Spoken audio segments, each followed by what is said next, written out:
So just got out of Walmart. Had a powerlifting practice today. My first practice because I had to work all last week. And besides, I mean, even if I didn't have work, honestly, I wasn't really planning on going just because it was like form and stuff. But like, first practice went very well. I'm very happy, honestly. I was expecting the coaches to criticize my form because I haven't squatted in a while. Like, I just started squatting like 3 weeks ago, I want to say. 3 weeks ago, I started squatting again. And so I really thought my form would be bad. Like, my strength has gone down. Sorry, I'm here at the parking lot at Walmart. And so, just letting this guy cross. Anyways. So yeah, I haven't squatted in a while. Like I said, I just started squatting 3 weeks ago. And my strength in squat has gone down significantly. Like, I don't know if it's my max. I doubt it's my max. It felt very light. I only did 165 today. That was literally my max today. But I think, honestly, I could get like 185, maybe 200, honestly, for my max. But yeah, powerlifting practice went very well. Both coaches, they looked at my form and everything, and they said it was really good.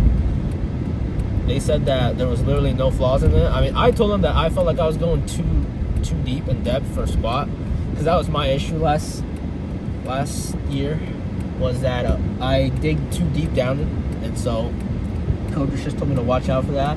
But like, what I learned from last season was that, you know, you go as deep as you need to, because when you go down and squat, like, there'll be like your body will have the tendency to like spring back up, and whenever you get that tendency, that's when, like, you know, like the depth was good. And like, so I try and squat based by that one rule right there, you know, just wait until your body gets the tendency to spring back up. And so yeah, it went very well, you know, so I'm very happy about that. Let's see, school-wise was alright, I guess. I mean, it's a Monday, you know, tomorrow, last day of school, then it's Thanksgiving break, so thank goodness for that, because I already got my whole break planned out. It's gonna be awesome. And yeah, you know, it's just a lot has been going on recently, and I feel great. You know, I'm in my prime. What can I say? I'm in my prime. So today for my 6th period of class, careers, we had this speaker come in. He's a very chill dude. Oh my goodness. I mean, the fact that our teacher let him cuss, I enjoyed it really. Like, he was really entertaining. Like, he gave a lot of good info and stuff too. So, man, it was just awesome. Like, hearing him speak, and, you know, just his energy that he gave off. Like, our teacher was right. Like, she warned us last week beforehand that he was gonna be like talking really loud, so it seemed like he would be yelling at us. And she was indeed right, because at some points that it really did seem like he was, you know, yelling at us, but he wasn't. He was a pretty chill dude. He and I had a little conversation after class too about like panic, like how in modern society people tend to panic a lot, and from there they just give up because panic overwhelms them and it beats them. So the reason I'm bringing panic up is because in his earlier years, I guess, he's not like, I don't even know how old he is. He didn't really state, but like,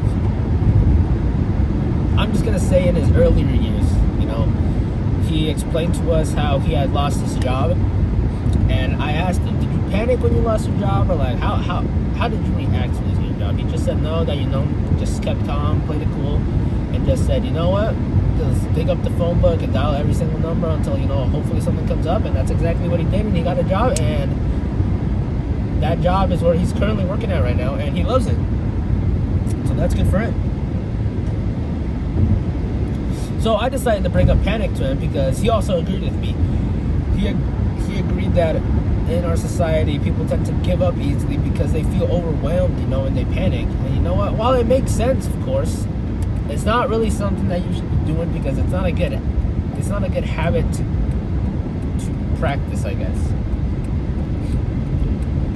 Just because when you panic, it sets off your brain neurons, I guess, and it's like telling you that, like, you know, kind of like you're on a time limit, I guess. I don't know, it's weird, but like your neurons, they don't work as they should be working, you know?